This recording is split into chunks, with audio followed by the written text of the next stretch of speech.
Good evening. Tropical cyclone wind signal number 4 remains hoisted over parts of the country as Typhoon Tino maintains its trend. In its 5 p.m. bulletin on Tuesday, November 4, Pagasa says Tino was last spotted in the vicinity of Patnongon, Antique. It carries maximum sustained winds of 130 kilometers per hour and gustiness of up to 180 kilometers per hour. Signal number 4 is raised over Calamian and Cuyo Islands in Palawan, the central and southern portions of Antique, the central and southern portions of Iloilo and Guimaras. Areas under signal number 4 may expect a significant to severe threat to life and property due to typhoon force winds. 7 areas in Luzon and Visayas are placed under signal number 3, where storm force winds may bring moderate to significant impacts. Signal number 2 is up over 8 areas, which may experience minor to moderate impacts from gale force winds. 13 other Luzon and Visayas areas are placed under signal number 1, which face a minimal to minor threat to life and property. According to Pagasa, Tino will emerge over Sulu Sea Tuesday evening and will traverse the northern Palawan area by Wednesday early morning, November 5. Tino is then expected to emerge over the West Philippine Sea Wednesday morning.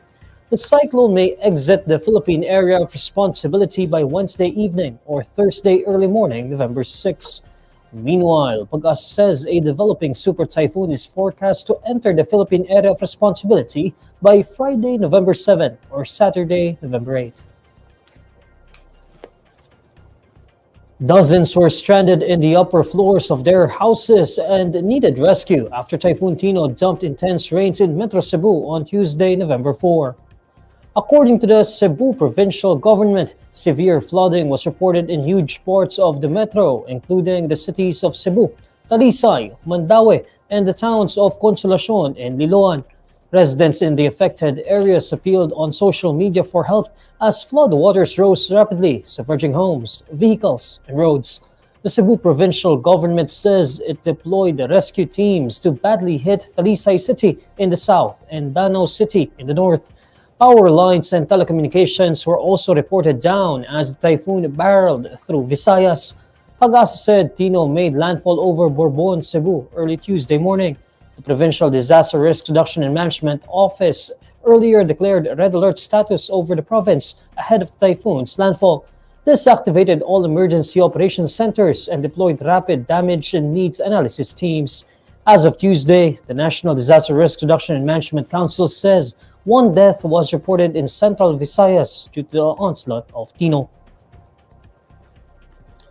A Philippine Air Force chopper from Davao with 6 persons on board crashed in Agusan del Sur on Tuesday, November 4.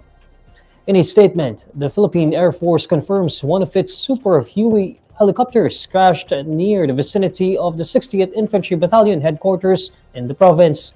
According to the Philippine Air Force, the aircraft was among 4 helicopters that departed from Davao to Butuan to conduct a rapid damage assessment and needs analysis mission.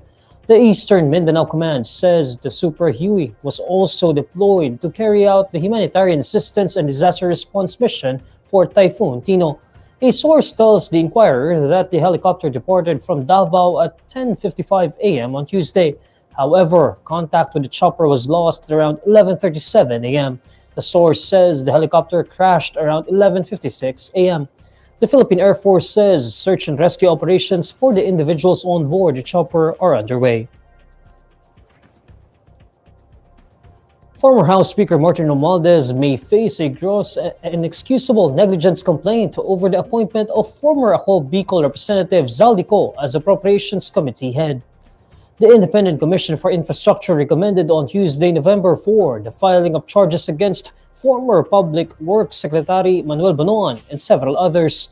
In a press briefing, Ombudsman Boying Remulla says one of the recommendations is to charge Bonoan with gross inexcusable negligence, adding that Romualdez and Co. could face the same complaint.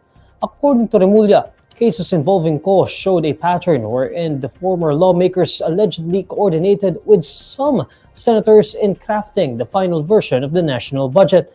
On the other hand, he notes that Romualdez should be held accountable for Co's appointment since it happened under the former speaker's watch. The Ombudsman points out how the government and the public suffered due to Co's acts. Romualdez appeared before the ICI on October 14 to discuss his familiarity and personal knowledge as House Speaker regarding budget insertions and flood control projects. Ko is accused of masterminding last-minute insertions and realignments in the 2025 national budget. This supposedly led to the ballooning of the Department of Public Works and Highways budget. He is also accused of receiving a cut from the funds allocated to government flood control projects. Ko has denied the allegations of budget insertions and kickbacks. President Bongbong Marcos is directing the Department of Budget and Management to release the year-end bonus and the cash gift for public sector employees this November. In a statement on Tuesday, November 4, Budget Secretary Amena Pangandaman says the year-end bonus and the 5,000 peso cash gift will be released with the first agency payroll of November 2025. The year-end bonus is equivalent to 1 month's basic pay. Under DBM rules, those entitled to the bonus are government personnel who have rendered at least 4 months of service from January 1 and are still in government service as of October 31. These include regular, contractual, and casual employees, as well as personnel working part-time or full-time.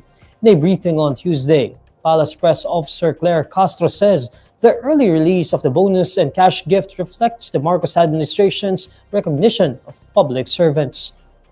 Ang naturang hakbang ng DBM sa pangunguna ni Secretary Amena Pangandaman ay pagpapakita ng Marcos administration sa pagpapahalaga sa mga lingkod bayan at sa kanilang kabayanihan para sa bayan. Isa rin ito sa mga hakbang ng pamahalaan sa pagkilala sa pagsisikap at dedikasyon ng mga kawani ng gobyerno. The DBM is directing all agencies to release the bonuses promptly and in accordance with existing budget circulars. The department notes that all funds for the year-end bonus and cash gift have been comprehensively released at the start of the fiscal year. It says this allows agencies to process and credit the benefits without delay. And these are the stories you need to know today. I'm Neil Mercado. Follow INQUIRER.net on Facebook, X, YouTube, TikTok, Instagram, and Reddit. For more stories, visit INQUIRER.net. Good evening.